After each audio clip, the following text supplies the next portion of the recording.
unfolded in Afghanistan ever since the Soviets invaded, followed up by the Afghan Jihad, then the Civil War, and then the war on terror in the last 2 decades of this century. Pakistan has continuously been victim of this. 86,000 plus lives lost, $152 billion of economic losses, and still counting.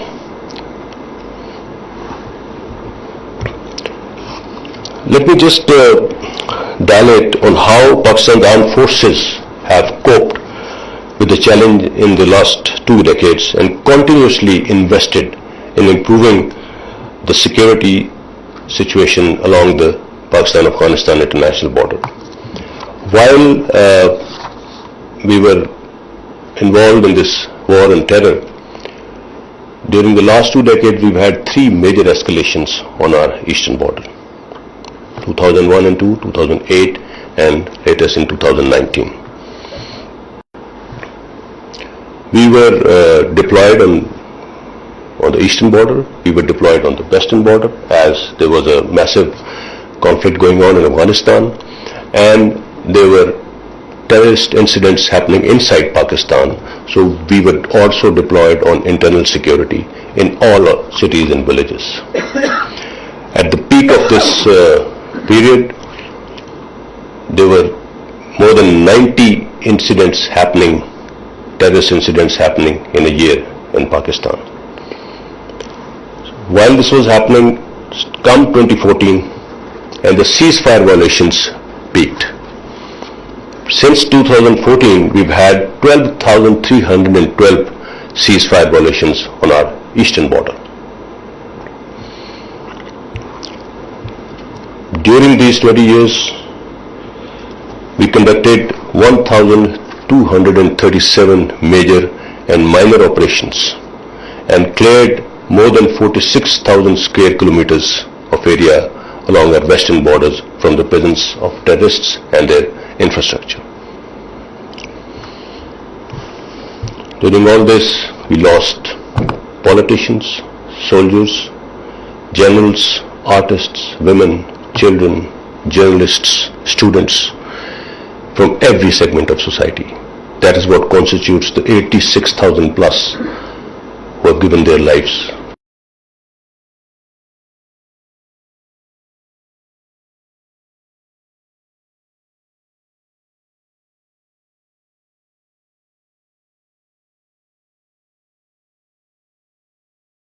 In this war.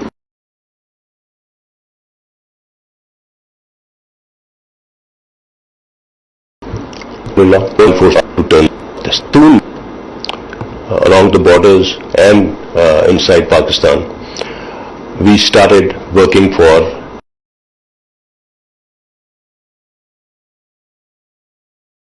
enhanced success. By up to 2012, in the Pakistan-Afghanistan border. So to address that, we went for a tripartite border SOP in 14, then bilateral border SOP in 2014, bilateral military coordination SOP in 2015, and then Afghanistan-Pakistan Action Plan for Peace and Stability in 2018. It had 5 groups within this, with military working group being just one of those. So we were reaching out to Afghan government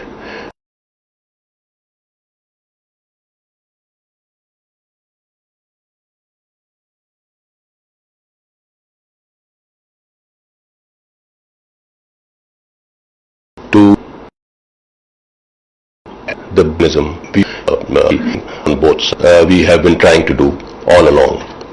However, we reciprocated. Well, most of these initiatives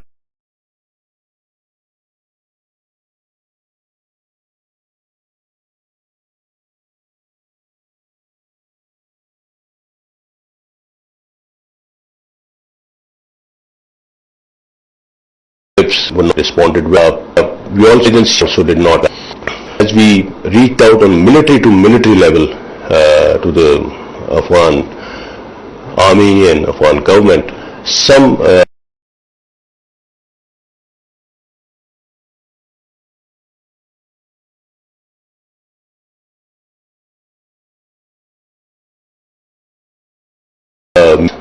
that we all I'll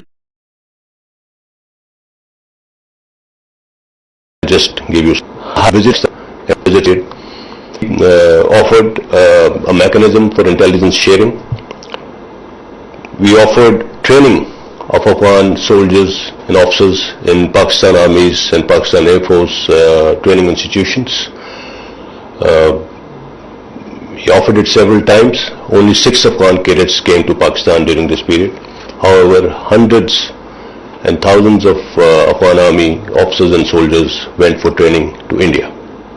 And several Indian army's training teams were placed in Afghanistan to train Afghanistan's national army and their forces. We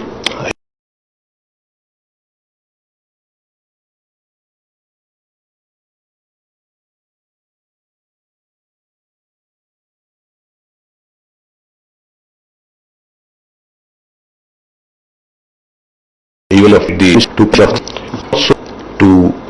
train and equip a complete brigades with our equipment and everything. And this was offered as late as the last visit of the Chief of Army Staff to Afghanistan. We offered them, we'll equip a complete brigade for you and train them.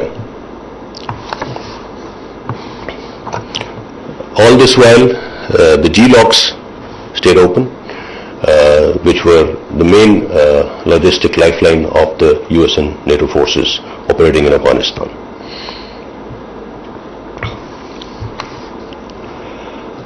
And why were we doing this? Why were we offering this all along? Why were we so adamant at rooting out terrorists from this side? Why did we conduct so many operations on our side? Why did we go for this enhancing this border security mechanism? Because we had never doubted that peace in Afghanistan is directly linked to peace in Pakistan. So if there is conflict, if there is unrest in Afghanistan, it has a direct impact on Pakistan, and we are all witnesses to that. So it was a very sincere effort all along.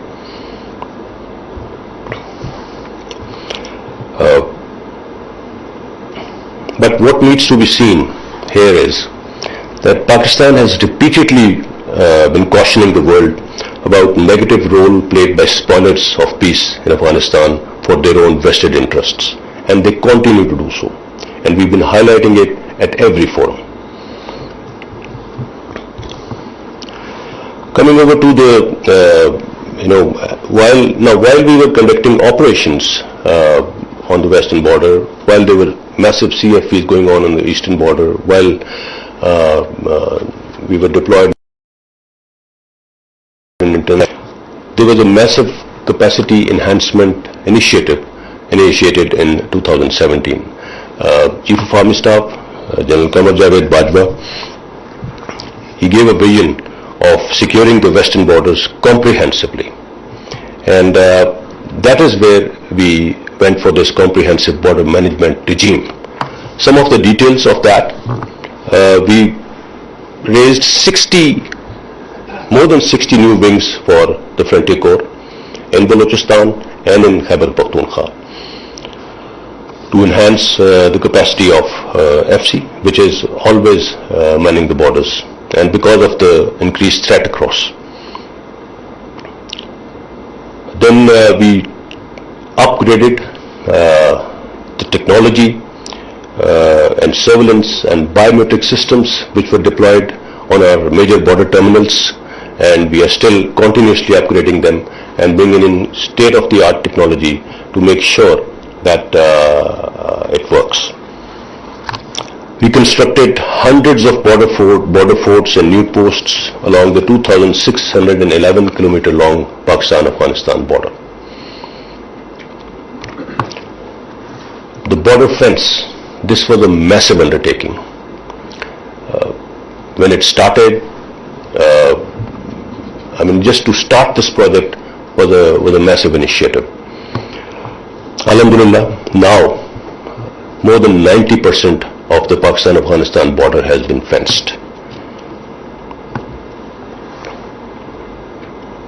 And during this fencing, many Pakistani soldiers have sacrificed their lives. And presently we are also working on the Pakistan-Iran international border to fence that as well. That is also, I believe, more than 50% progress has been achieved on that border as well. On Pakistan-Afghanistan border, we have 1,238 border posts and forts, whereas what do we have on the other side? Just 377 posts, with miles and miles of distance in between.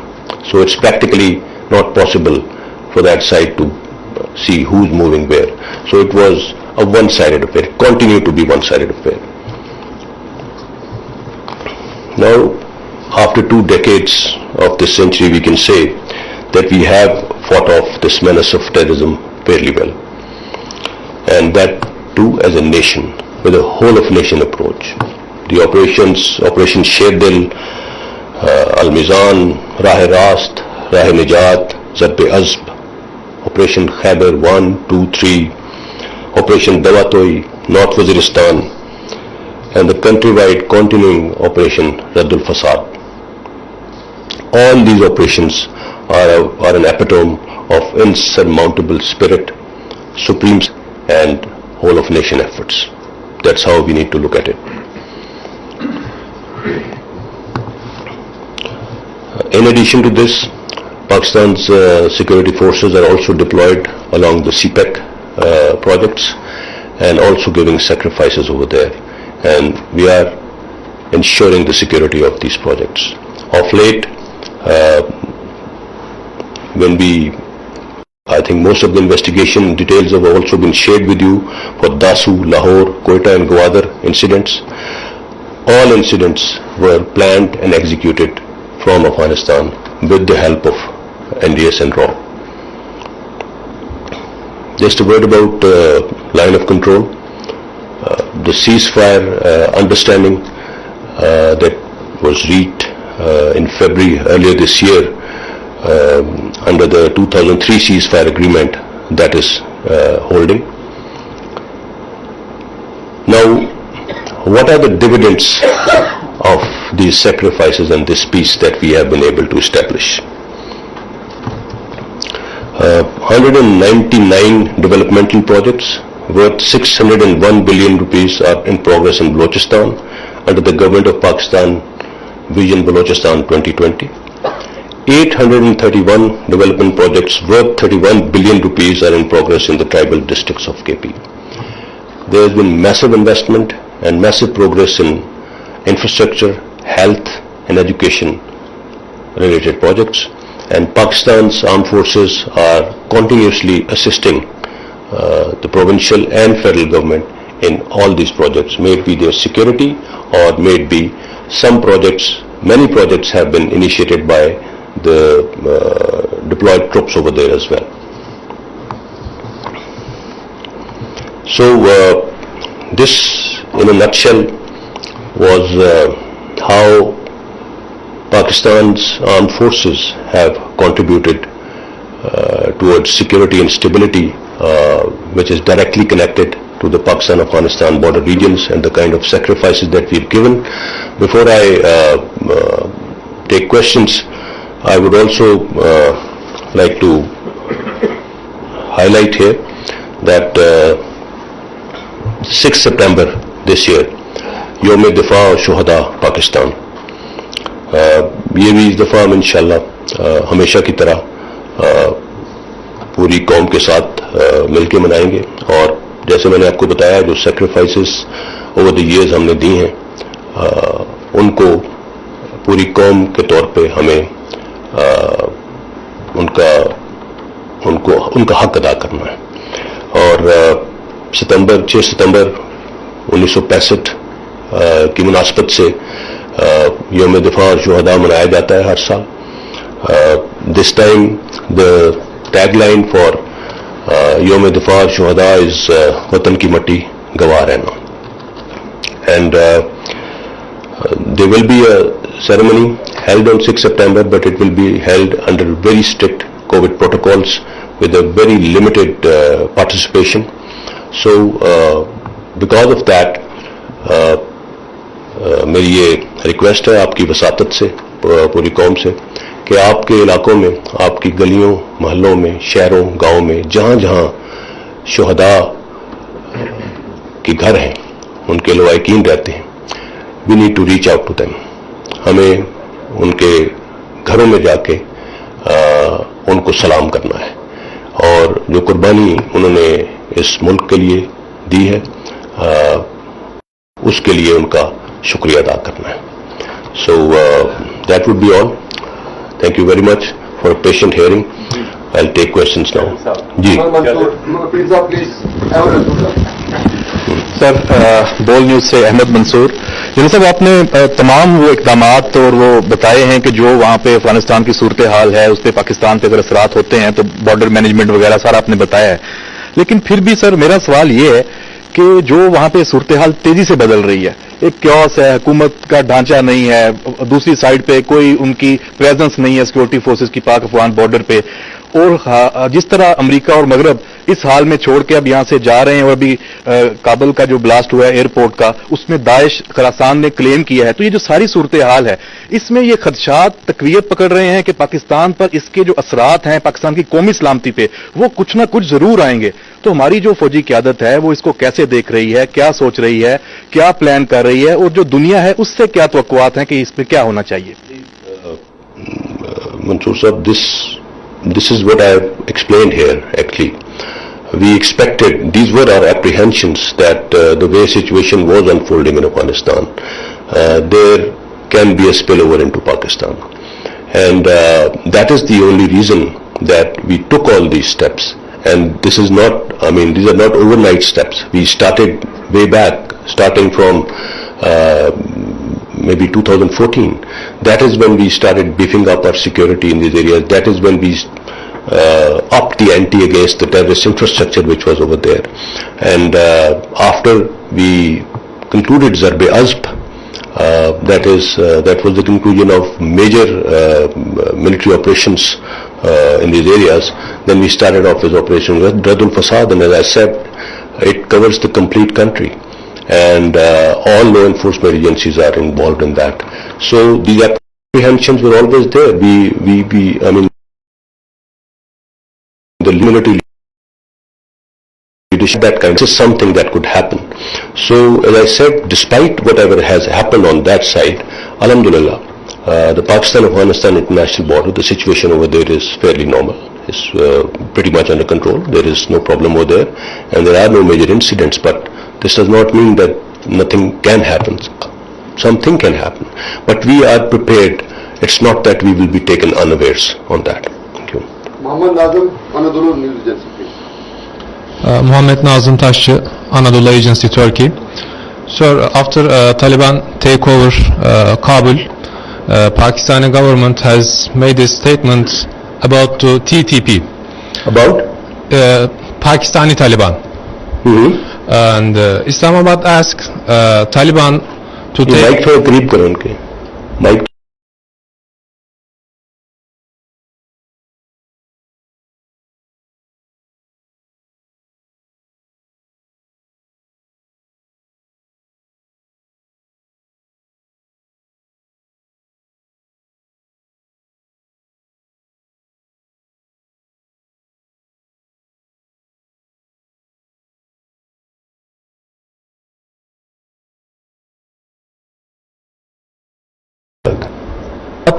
asked new project next on the table.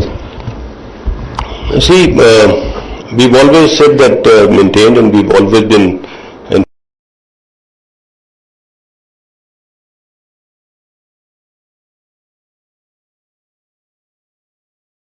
informing the world that inside Afghan soil.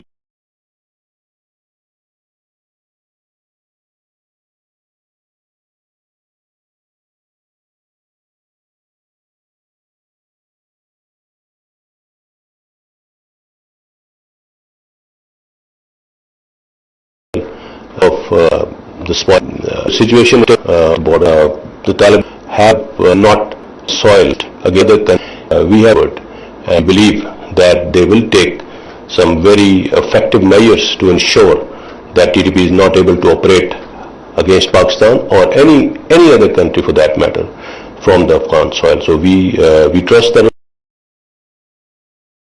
it will happen. If they try to operate on this side, well, we are already going after them. As I said, there is no organized infrastructure left in Pakistan, alhamdulillah, of terrorists. We've taken them out of here, and that is why they've taken refuge in Afghanistan.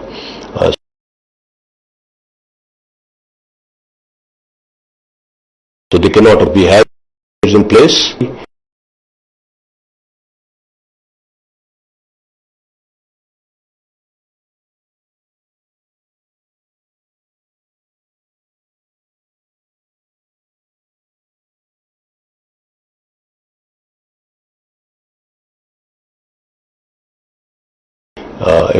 बनाने भी उसका जवाब के उसके बाद आपका यहाँ जो इम्पैक्ट आएगा नहीं आएगा, अगर आएगा तो उसको कैसे काउंटर कर सकते हैं सर?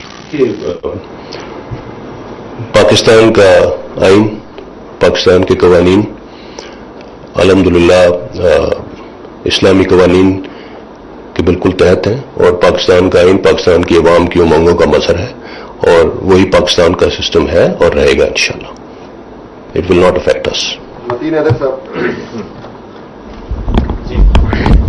जनरल साहब, ये बताइए कि आपने लास्ट भी बहुत सारी ब्रीफिंग्स में फॉरेन ऑफिस भी, ICPR भी हमेशा कहती रही कि अफगानिस्तान में NDS और इंडिया का जो कनेक्शन था दैट वाज अगेंस्ट पाकिस्तान.